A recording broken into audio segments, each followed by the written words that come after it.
1967. Pada saat ini beliau masih tinggal di Bogor. Call sign adalah Yankee Charlie 1, Charlie Oscar Zulu.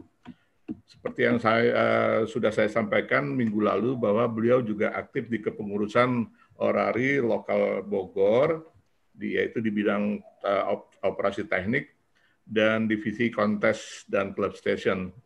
Kemudian beliau juga, kenapa saya minta untuk memaparkan tentang antena bazooka dan magnetic loop, karena saya ingat beliau juga termasuk yang pegiat di 160 meter band sama-sama almarhum Johan Terangi pada saat itu.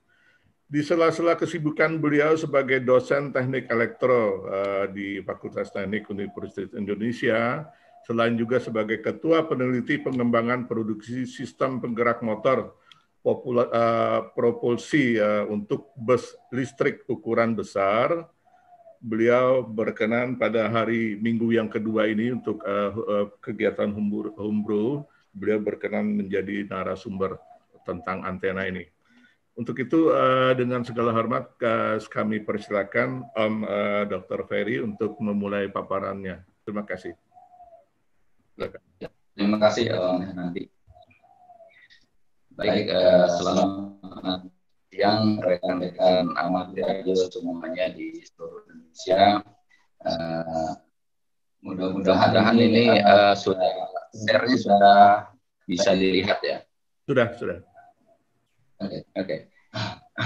Sorry. Oke. Ya, saya ingin mencoba sharing pengalaman saya membuat antena bazooka dan magnetic loop ini. Untuk antena bazooka ini antena standar biasa ya, yang seperti banyak yang dibuat oleh teman-teman juga semua. Lalu untuk magnetic loop, saya di sini akan sering pembuatan atau membuat magnetic loop antena. Tetapi ini yang saya paparkan di sini, ini magnetic loop yang pertama dibuat oleh band apa ya namanya lupa, yang Golf Zero Charlie Whiskey Tango ya, dari Inggris. Oke, untuk bersingkat waktu saya langsung saja. Ini adalah rancangan bazooka antena ya. Antena bazooka. Di sini saya mengambil gambar rancangan ini, saya ambil dari internet ya, yang diberikan oleh Yankee 5 Romeo Mike ya. Tapi ini desain dia untuk di band VHF dan UHF ya.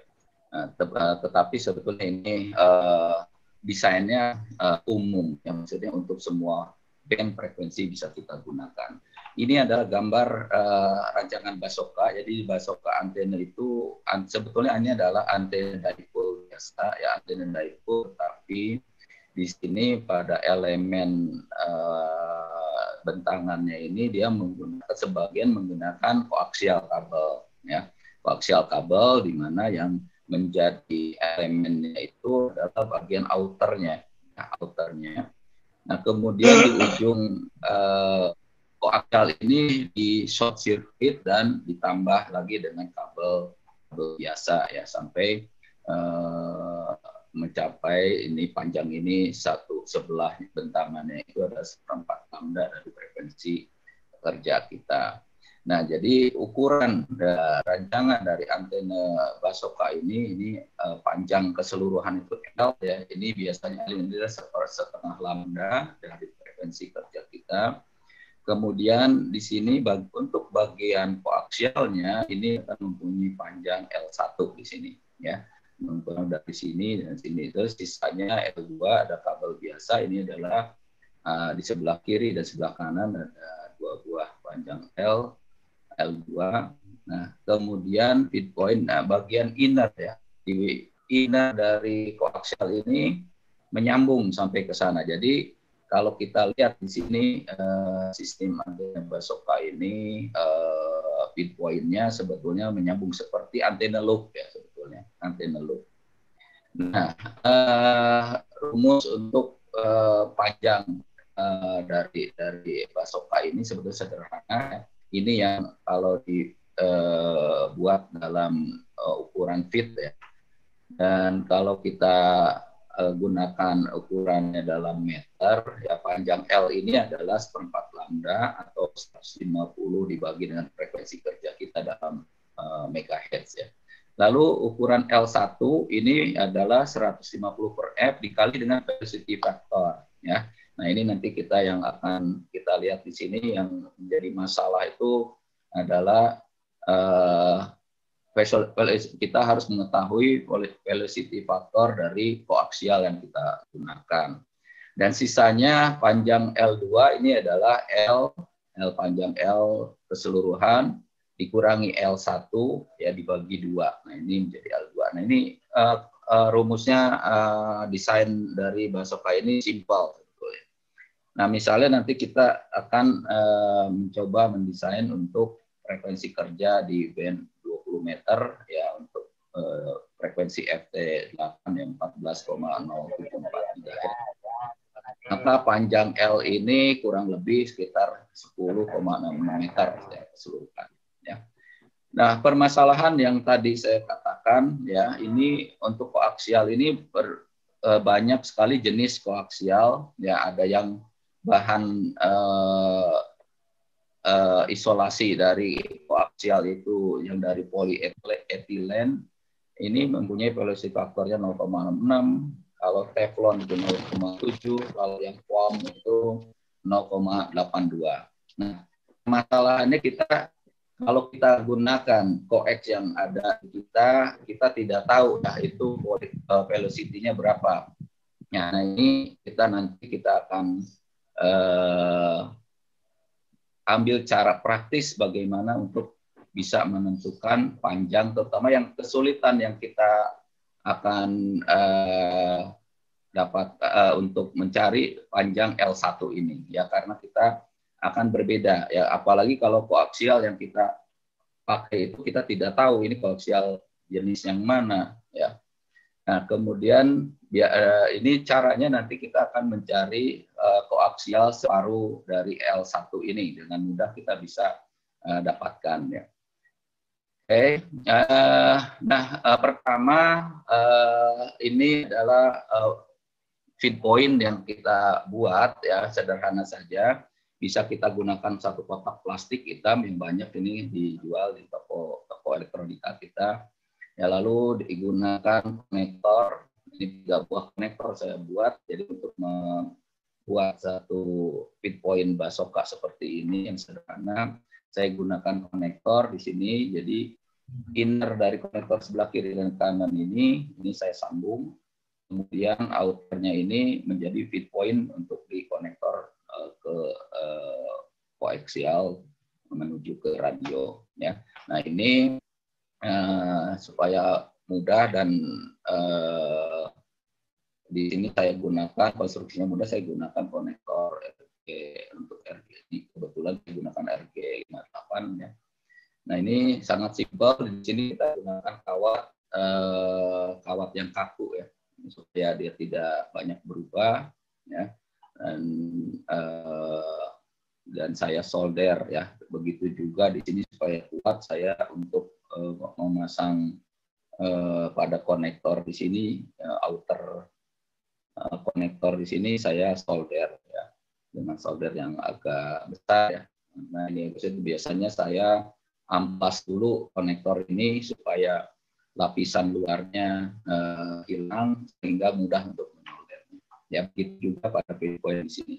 Untuk bagian outernya ini saya solder konektor di dalam sehingga sangat kuat, tapi bisa juga menggunakan baut ya. Di baut di sini menggunakan spoon kabel ya, itu juga bisa kita lakukan.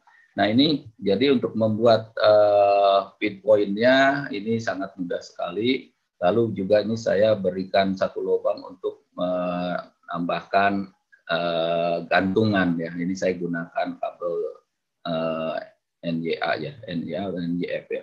yang kaku ini untuk dijadikan penggantung, ya, menggantungkan Bitcoin ini. Oke, jadi ini sederhana. Kemudian ini yang akan kita bagian tersulit untuk menentukan panjang koaksial, ya. Nah, di sini akan saya jelaskan untuk memberikan atau menentukan panjang dari setengah L1, ya, untuk satu bentang sebelah kanan di sini. Untuk bagian koaksialnya menjadi separuhnya setengah L1. Ya. Tadi kita sudah tahu rumusnya untuk panjang L1 itu adalah 150 per F. Ini itu adalah setengah lambda, ya. Setengah lambda lalu dikali dengan velocity factor. Ya. Jadi di sini yang jadi masalah, ya, velocity factor itu setiap kabel itu bisa berbeda-beda, ya. Apalagi kalau kualitas kabel kita yang kita gunakan bukan kualitas yang baik, ya, kita biasanya velocity factornya kita tidak bisa tentukan dengan pasti.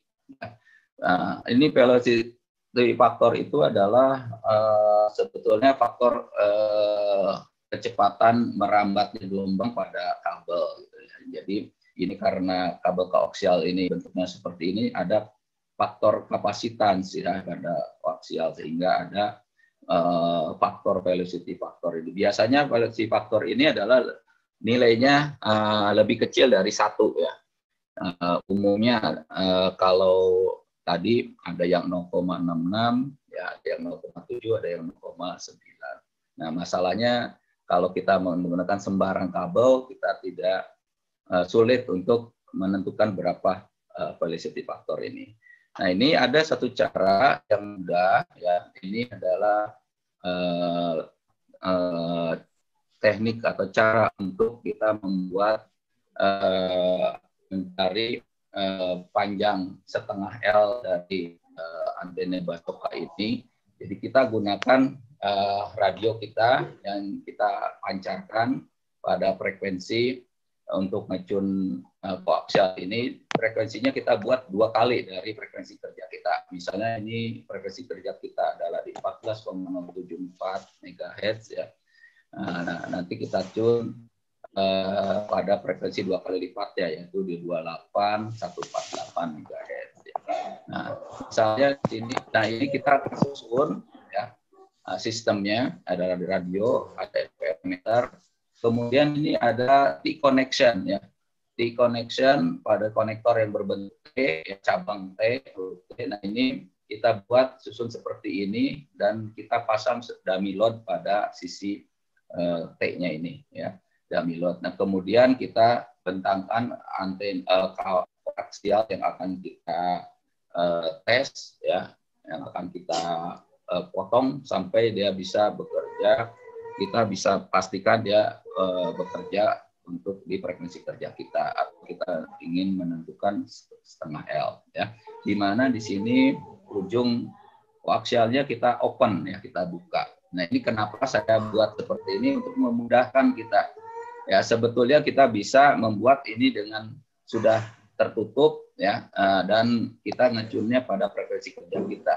Tetapi ini akan agak berepotkan kita kalau ini tertutup. Setiap kali kita potong, nanti kita tutup lagi, potong, tutup lagi sampai kita dapat ukuran dari koaksial yang bisa sesuai dengan frekuensi kerja kita ada. Jadi caranya adalah kita buat frekuensi tune-nya kita ini di 2 kali frekuensi kerja kita, ya. Contohnya di sini untuk kasus kita ini saya tune di 28,148 MHz dan ini kebuka.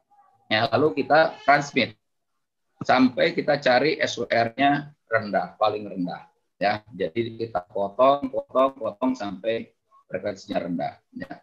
Nah, ini jadi biasanya kita harus bisa memperkirakan dulu, ya, panjang koaksial ini jangan sampai kependekan, ya. Jadi dilebihkan dulu. Ini contoh, ya, saya punya ada kabel koaksial bekas itu di rumah. Ini panjangnya saya ukur tadi 4,85 meter, ya, dengan ujung terbuka. terbuka. Nah, kemudian ini dummy load yang saya pasang di sini, ini dibuat juga dari resistor 220 ohm, ini 4 buah, jadi paralel, kira-kira nanti nilainya jadi 50 ohm. Nah, ini adalah contoh pemasangannya. Ya, ada radio, ada SOM meter, ini dummy load dengan T-connection, lalu kabelnya dipasang di sini, kita tes. Ya. Dan ada keyer untuk ngetes. Nah, ini kita set power radio kita kecil saja. Ya, ini saya dalam contoh di sini saya beri 10 watt. Ya. Nah, ini kabel yang akan kita uji. Ya, kita bisa kelewering seperti ini aja. Ya. Nah, lalu kita tes sampai SWR-nya rendah, menunjukkan nilai yang rendah pada frekuensi 2 kali kerja frekuensi kerja kita. Ya. Nah, ini kita potong. Nah, setelah kita dapat sudah itu, lalu nah ini ya step-stepnya. Ya, jadi pertama kabel saya itu 4,85. Saya cari, saya ketuk di ini frekuensi 2 kali dari 14 mega ini, ya, jadi frekuensinya di 228.148. Saya transmit, ternyata SWR 1:8. Ya, berarti kita juga memang sudah tahu bahwa ini kabel koax kita kepanjangan. Ya. Terus saya potong sampai didapat di sini panjang koax saya 3,55 meter dan SWR-nya di frekuensi 28.148 ini sudah menunjukkan 1:1,1. Nah, ini dengan memancar dengan daya 10 watt. Nah, kemudian berikutnya saya short atau saya tutup ujung aksial saya dan frekuensi kerja saya pindahkan ke frekuensi kerja kita yang kita inginkan, ya 14,074, dan saya transmit dan langsung SWR-nya nyender, ya 1:1,1. Nah, maka kita sudah dapat ini ukuran untuk koaksial yang kita gunakan nanti di dalam basoka antena, panjangnya itu setengah L1 itu adalah 3,55 meter. Nah, berikutnya kita pasang, ya, kemudian kita susun seperti ini. Ya, ini yang L1 dan 2, ya, sebelah kiri dan sebelah kanan, 3,55 meter dalam kasus saya. Kemudian tinggal menambahkan L2-nya tadi, gunakan bonus tadi. Ya. Nah, L2 ini nanti biasanya sih saya akan lebih panjangkan lebih sedikit supaya kita nanti pada saat kita bekerja antena basoka ini pada frekuensi kita bisa kita set lagi sampai bisa mendapatkan pada frekuensi yang kita inginkan. Nah, ini saya coba masih di bawah. Ya, saya gantung saja, saya bentang, ya, kemudian saya tes, ya, dengan power 100 watt, ini saya langsung 100 watt, dan langsung setelah saya tuning lagi panjang L2-nya ini sedikit-sedikit, saya dapatkan SWR pada frekuensi kerja kita itu 1:1,4. Ya. Nah, ini kita jangan khawatir SWR kita dengan 1:1,4 ini sudah sebetulnya tidak perlu kita khawatirkan. Ya, sebenarnya antena itu yang kita perlukan itu sebetulnya antena kita tuh harus resonan. Ya, nah, resonan itu bukan ditentukan oleh SWR. Ya, jadi kalau SWR itu menentukan impedansi dari antena kita.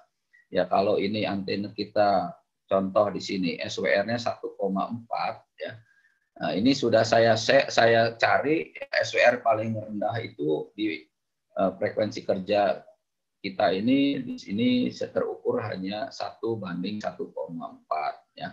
Nah, kenapa padahal kalau kita lihat teman-teman kalau yang bikin basoka SWR-nya bisa sangat nyender sekali, ya, 1:1, ya, dan lebar.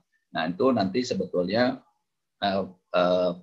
pada saat kita pasang antena, ya, karena posisi antena dan juga bentangan antena bentuknya bentangan lurus atau agak berbentuk inverted V, itu akan mempengaruhi impedasi dari antena ya. Nah, jadi itu kita jangan kita pikirkan dulu mengenai, jangan khawatir dengan SWR yang sebesar ini ya. Yang penting kita sudah bisa menentukan antena kita itu resonan di sana ya. Nah, kalau kita ingin lebih lebih yakin, biasanya kita bisa ukur dengan analyzer ya. Analyzer itu ada antena itu ada komponen ini ya. Impedasi antena itu, Z antena itu adalah ada R plus ada JX gitu ya. Nah, ini nilai X-nya ini harus 0. Kalau di analyzer nanti ada nilai bisa terbaca R-nya misalnya 50 ohm plus J0 ya. Jadi X-nya itu harus 0. Itu adalah tandanya antena kita resonan ya. Nah, pada sistem antena yang saya buat ini SWR-nya masih 1,4, mungkin R-nya ini tidak 50 ohm, mungkin saja masih 75 ohm ya. 75 ohm, tapi kalau diukur nanti J-nya udah 0 ya, antena kita sudah resonan ya. Ya, jadi itu yang kita kejar sebetulnya resonannya antena ya. Nah, nanti untuk menurunkan SWR bisa kita pasang antenanya. Nanti kalau kita pasang antenanya berbentuk inverted V seperti ini, yang kita sudutnya terhadap ini kita atur, nanti bisa kita dapatkan impedasinya menjadi 50 ohm ya. Nah, itu juga terjadi kalau kita gunakan antena dipole biasa. Kalau kita bentang lurus ya, itu impedasinya tidak 50 ohm, itu ada di sekitar 75 ohm ya. Nah, itu mengenai antena Basoka ya. Jadi simple, sebab antena ini simple ya. Yang penting yang jadi permasalahan adalah bagaimana kita menentukan panjang L1 ini ya. Yang tadi sudah saya jelaskan secara praktis bagaimana caranya. Ya, kita lanjutkan. Nah, ini karena waktunya pendek ya, saya akan cepat juga. Nah, mengenai antena magnetic loop ya. Nah, ini ada 2 rancangan antena magnetic loop, ada yang di sebelah kiri dan di sebelah kanan ya. Nah, saya biasanya lebih suka menggunakan rancangan yang di sebelah kanan ya, dan dengan membuat bentuknya belah ketupat seperti ini ya, karena dalam segi konstruksinya lebih mudah kita membuat antena seperti ini. Kita tidak menggunakan rangka plus di tengah ini, lalu ini kita gunakan kabel ya. Nah, nanti sistem yang sebelah kanan ini biasanya perimeter atau keliling dari antena ini, antena magnetic loop ini maksimum 1/4 lambda ya, 1/4 lambda. Nah, jangan lebih. Kalau lebih nanti ini impedasinya yang akan kita dapatkan nanti di poin akan berbeda. Nah, yang pada umumnya magnetic loop itu ada yang dirancangan di sebelah kiri ini ya. Jadi katanya sih kalau bentuknya lingkaran ini paling efisien ya. Jadi ada lingkaran seperti ini ditutup dengan sebuah varco. Kemudian pinpointnya menggunakan link yang bisa kita kenal pada Faraday link ya, dikopel seperti ini, hanya didekatkan ya, dan biasanya posisinya berseberangan dengan kapasitor sini ya. Nah, ini langsung dihubungkan coax ke radio. Nah, ini untuk adjust SWR atau impedansinya ini bisa kita dengan cara membentuk lingkaran ini dibuat menjadi seperti elips ini sampai direnggangkan, posisinya digeser, dirapatkan ya. Nah, ini untuk mendapatkan impedasi yang pas di 50 ohm. Nah, pada magnetic loop yang jenis seperti ini biasanya kita akan kesulitan dalam konstruksinya, apalagi ini bentuknya lingkaran seperti ini. Dan biasanya ini kelilingnya adalah di panjangnya sebesar 0,1 lambda.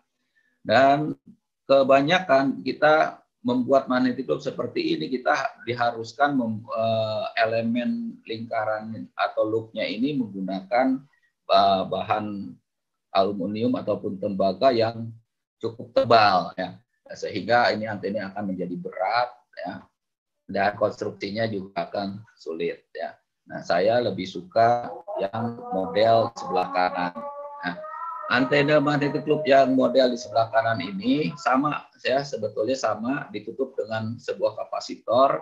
Hanya di sini pinpointnya saya menggunakan transformer ya. Ini biasanya kita gunakan proyektor hitam yang tipe 43 ataupun tubing perit ya. Nah, ini perbandingan lilitan antara di pinpoint dengan antena ini. Untuk yang ke sisi radio ini adalah 3 lilit, yang ke sisi antena ini 2 lilit ya. Jadi ini tetap floating, dan di sini untuk sistem magnetic loop seperti ini yang pinpoint ini dekat dengan varconya dengan kapasitornya ini impedasinya kira-kira sekitar 22 ohm ya, sedangkan yang versi sebelah kiri ini impedasi sangat kecil sekali, ordernya mungkin hanya 5 ohm di sini. Oleh karena ini diperlukan link coupling seperti ini untuk merubah impedasi dari 5 ohm menjadi 50 ohm ya. Nah, jadi secara konstruksi ini antena magnetic loop ini desainnya itu sederhana ya.